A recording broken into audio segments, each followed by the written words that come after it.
Join me as I challenge myself today to create stunning foiled cards in just minutes. Let's see if I can pull this off. So the biggest challenge that most people face when wanting to create foiled cards is the cost. It's an expensive thing. But with a few simple tips, tricks, products that I'm going to share with you today, you can make really cute cards that have a foiled element simply and on the cheap. Let's get into it.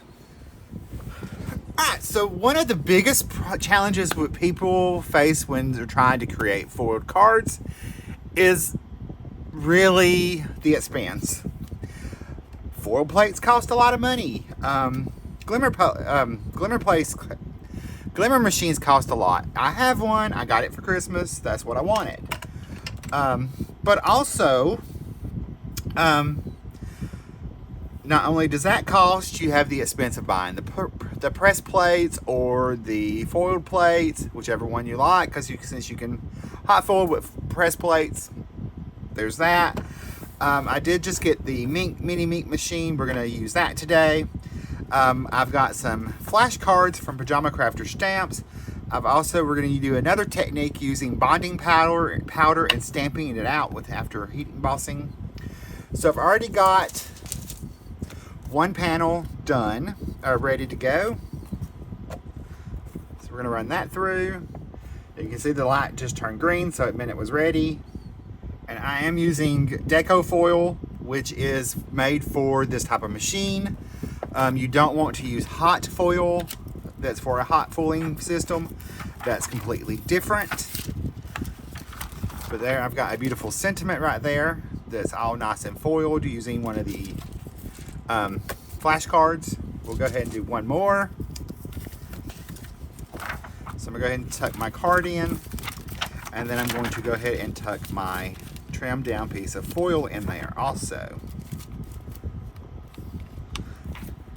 I want to get it nice in the crease there. Make sure it's nice and flat. And then I'm going to run that through. There's our beautiful little scene with our nice little sentiment there that's foiled. Now, if you have transfer sheets or toner sheets, you can use those to run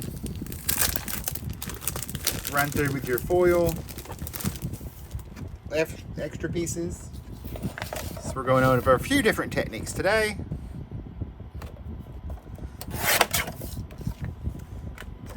Off. And this is just toner paper. It's from Deco Foil. You can use it for different foiling methods like this.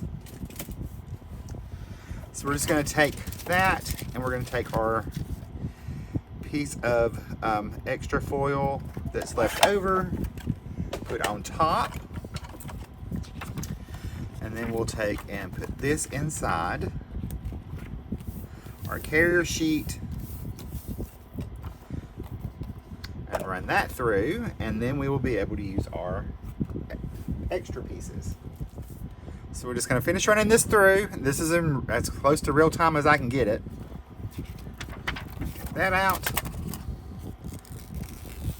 Pull that off. Now we have a beautifully foiled extra piece, and that's all that's left. You can toss that and throw it away. Alright, now we're going to move on to the next technique, and this is one I've seen before. Let me move this out of the way for a second, and I want to give it a try. So you're going to need your embossing ink, so whatever embossing ink you want to use. We're going to take our cardstock, and I'm going to use the Seasons Gifting stamp set today. It's brand new from Pajama Crafter Stamp. We're going to take this sled, pop on there, and we're going to pop on, go ahead and do our sentiment as well.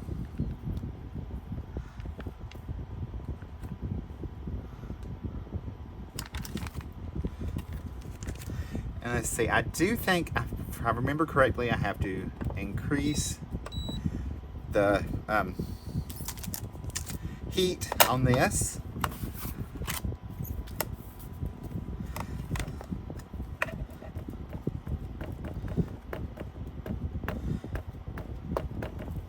And let's see, we need to prep this. So we're just using an anti-static powder tool. I just grabbed the first one I saw, so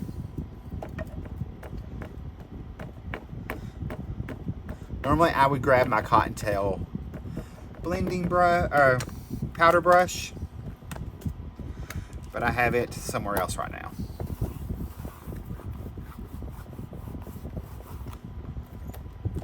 And I am going to stamp this twice or a couple times. And this may take some practice, so you might want to do it more than once.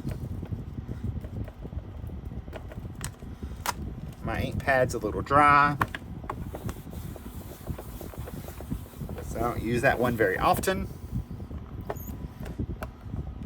All right, we're gonna take that. And then the trick here is we're gonna use some bonding powder, which is a heat and stick powder basically. You could use some very fine embossing powder if you have it. I've never had luck with it that way. I'm gonna try this and see how this works. Take my scratch piece of paper.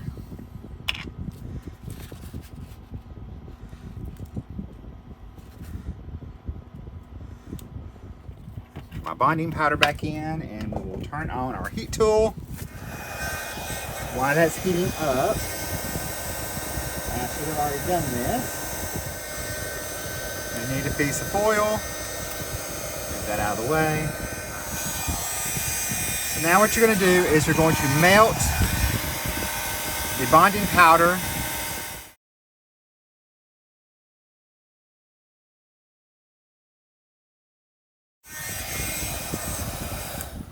just want to get it melted, and then you're going to place your foil on top.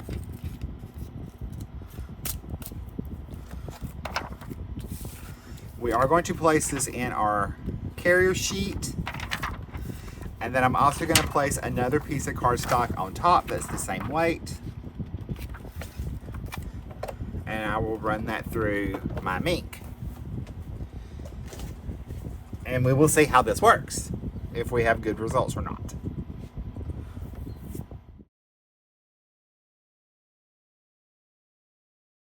Out of all the techniques, this is probably the most complex, which is another problem that people often have, is the complexity of foiling with machines. So we're gonna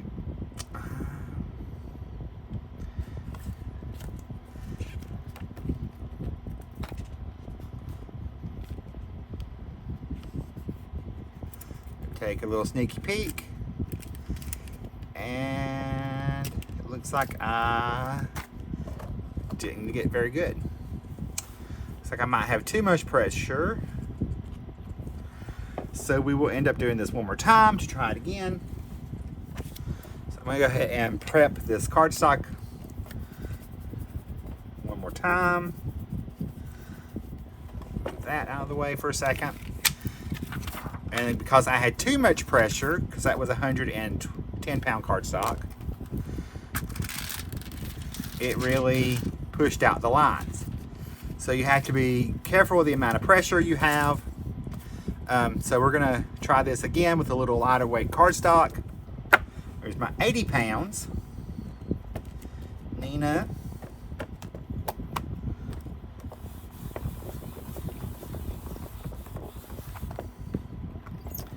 I've seen several people do this technique, and I have tried it many times. I've never had that great success with it, but I thought, I have the bonding powder. We will try it today, because my laminator never would be able to do it. So I thought, since we already have the ink, we'll give it a try and see how that works. All right, go ahead and do our bonding powder on here.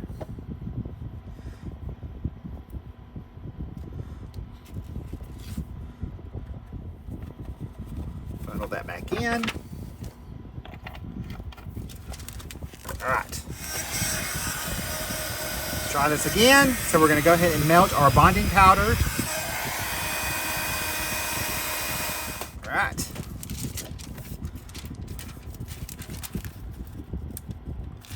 Add our foil on top.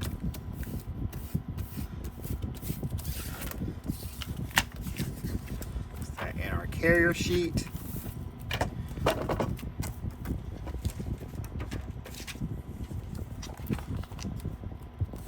Try it without first, and we'll run that through.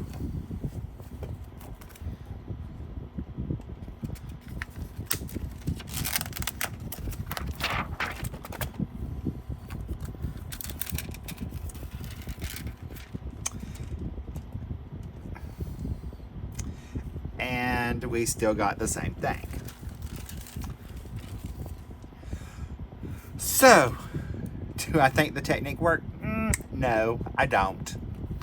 I mean, it's a foiled image. It's just maybe I got too much heat to make it smoosh out. Maybe if I brought the heat down a little bit and tried it, it might work a little bit better. Or, I mean, I know it doesn't have too much pressure. So there's that. So if I was going to give foiling a try, I would probably stick with the flashcards for right now. We're going to try this one more time with lower heat setting. So if you have tried this process and had success, let me know in the comments below. I've tried it many, many times with different products.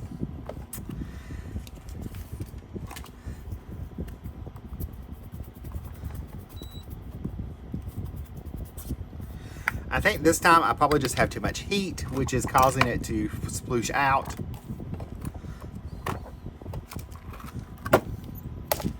So we're going to bring that down some and try it again. So I have learned in crafting that sometimes what works for somebody else does not work for everybody, so you have to kind of give it a try and adjust accordingly. So we are going to adjust accordingly.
Right, let's try this one more time.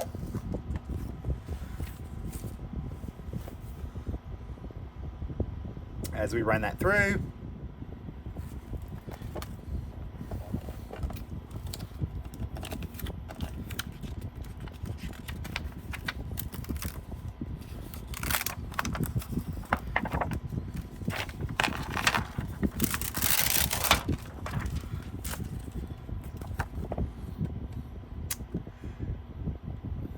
So there you have it. Still not exactly right. I don't know how people are doing that. As intimidated by the idea of working with the foil and the bonding powder as I am, you can see it's still foiled. It's just a very thick foil. So there's that. I will keep trying this technique and see if I can figure it out. If I ever figure it out and get it to work right, I will share it with y'all. But, so if I was going to do this right now. Alright, so my recommendation is probably I'd go with the flashcards instead of trying the embossing technique. It doesn't seem to work very well. I will keep playing with it to see if I can get it to work. Otherwise, I'd go with flashcards or a type of product like that and foil that way. Alright, so there you have it, how to create beautiful foiled cards at home in a matter of minutes with just a few supplies. If you like this video, you're probably going to like the one coming up right here next, and I will see you guys in the next video. Stay crafty. Bye guys, love you.